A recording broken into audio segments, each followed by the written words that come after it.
Let's talk. Hello, Radioheads. This is L-Man here.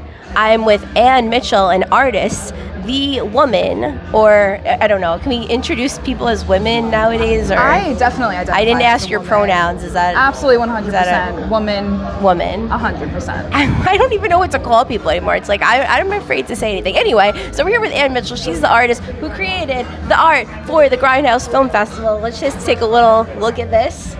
Pretty cool. So now I know a few things, but what kind of art do you like making?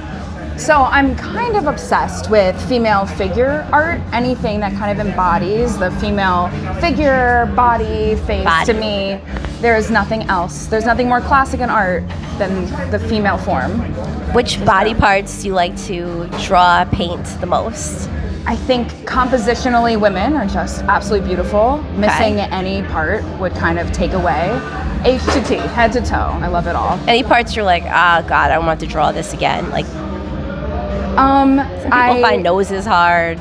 You know, I find when you're drawing something three-dimensionally and trying to transpose it into a two-dimensional space, thinking of things, noses are hard, hands are hard, will put you at disadvantage. If you kind of are trying to capture what you see in front of you as an entire... Like the essence. Exactly. And I don't let anything hold me up.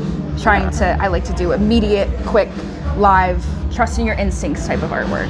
Do you hold your breath when you do art? No, you probably enjoy it. You know what? Sometimes I will find myself holding my breath because when you're creating art, there's no time really to think. You're kind of in the moment and allowing your artistic instincts to lead the way. And I do find sometimes I'm holding my breath or pressing down really hard to like get the friction on the paper. See, I can see someone get into the moments. You're holding your breath because you're so in the moment. Whereas me, I'm so critical. I'm just thinking of I don't want to mess up. So when I was in art school, I would always hold my breath because I'm so afraid to make the next move. Here's the thing. Analysis paralysis. How do you not do that? In life, there's so much that everyone can be critical for. In my artwork, I am I get to be God. No one can tell me what is right or wrong.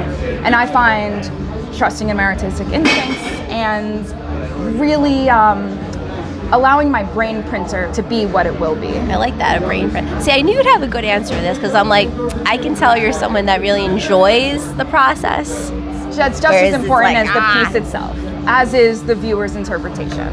So you like to play God?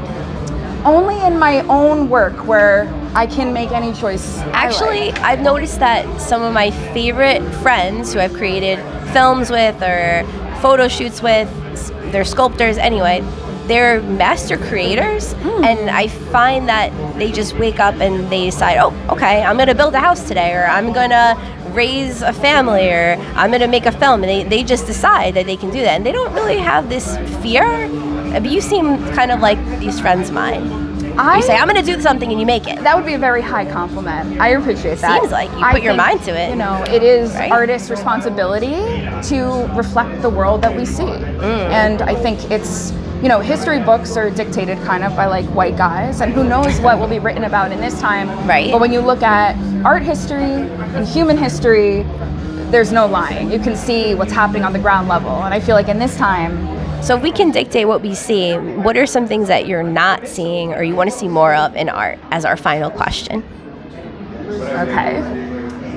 So I feel strongly right now, social media is a very cool way to like meet new artists and see different art that maybe you wouldn't be exposed to before, but there's something kind of strange in the algorithm that it really appeals to what everyone likes. You know, the things that get the most upvotes is kind of the consensus, and art is really meant to provoke and really should be something that's individual, as many different types of people as there are as many different types of art, and finding unique art that speaks to you, that's what I'm after.